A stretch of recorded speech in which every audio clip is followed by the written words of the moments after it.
அனைவருக்கும் வணக்கம். இன்னைக்கு டிஎன்ஏல என்ன செய்திகள் இருக்கு அப்படின்னு சொல்லி பார்ப்போம்.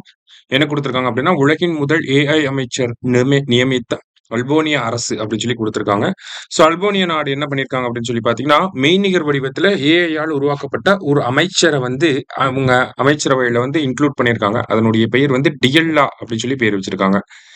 ஸோ இந்த டியல்லா அப்படிங்கிற பேருக்கு அந்த மொழியில சூரியன் அப்படின்னு சொல்லி அர்த்தம். சரிங்களா?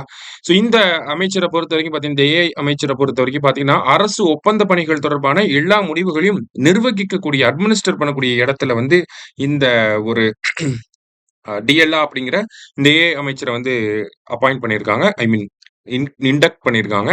இதனால 100% ஊழல் முறைகேடுகள வந்து தடுக்க முடியும். அதே மாதிரி ஒவ்வொரு பொது நிதியும் பார்த்தீங்கன்னா, 100% மக்களுக்காக பயன்படுத்தப்படும் அப்படிங்கிறத உறுதி செய்வதற்காக இந்த ஒரு நடவடிக்கைய அவங்க எடுத்திருக்கிறாங்க. சரியா? ஸோ அததான் நம்ம முதல் செய்தியில வந்து பார்க்கிறோம். 2வது செய்திய பொறுத்தவரைக்கும் பார்த்தீங்கன்னா, நமக்கு சுதந்திர பாலஸ்தீன அரசு உருவாக்க இந்தியா உட்பட 142 நாடுகள் ஆதரவு அப்படின்னு சொல்லி குடுத்திருக்காங்க. என்ன ஒரு பின்னணி அப்படின்னு சொல்லி பார்த்தீங்கன்னா, நியூயார்க் பிரகடனம் அப்படிங்கிறத சவுதி அரேபியாவும், பிரான்ஸும் சேர்ந்து ஐநாவோட பொதுச் சபையில வந்து தாக்கல் செஞ்சிருக்கிறாங்க. சரிங்களா? ஸோ இத பொறுத்தவரைக்கும் பார்த்தீங்கன்னா, அந்த மோதல்கள நிப்பாட்டிட்டு பாலஸ்தீனத்துக்கு ஆதரவு குடுத்து, ஒரு சுதந்திரமான பாலஸ்தீன அரச உருவாக்கணும் அப்படிங்கிற நோக்கத்தோட இத செஞ்சிருக்காங்க.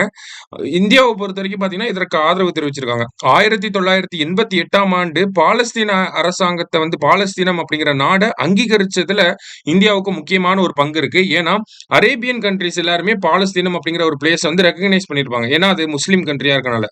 ஆனா, அரேபியா அல்லாத ஒரு நாடு பாலஸ்தீனத்த ரெகக்னைஸ் பண்ணது யாரு ஃபர்ஸ்ட் அப்படின்னு சொல்லி பார்த்தீங்கன்னா, இந்தியா தான். இந்தியாவுக்கு அப்புறம் தான் எல்லா நாடுகளும் பண்ணிக்கிட்டு இருக்காங்க. சரி, இப்ப கூட சமீபத்துல பிரான்ஸ்லாம் இப்பதான் அத பண்றாங்க.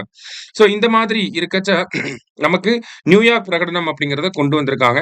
சோ காசால நடக்கக்கூடிய போர், இந்த பாலஸ்தீன பகுதிகள்ல நடக்கக்கூடிய போர்கள நிப்பாட்டிட்டு, அ ஒரு ஒருங்கிணைந்த ஒரு பாலஸ்தீனத்த உருவாக்கணும். வன்முறை இல்லாத மக்களுக்கு வந்து எல்லா விதமான சேவைகளையும் வழங்கக்கூடிய ஒரு அரசாங்கத்த உருவாக்கணும் அப்படிங்கிற நோக்கத்தோட இந்த ஒரு விஷயத்த கொண்டு வந்திருக்காங்க. சரியா?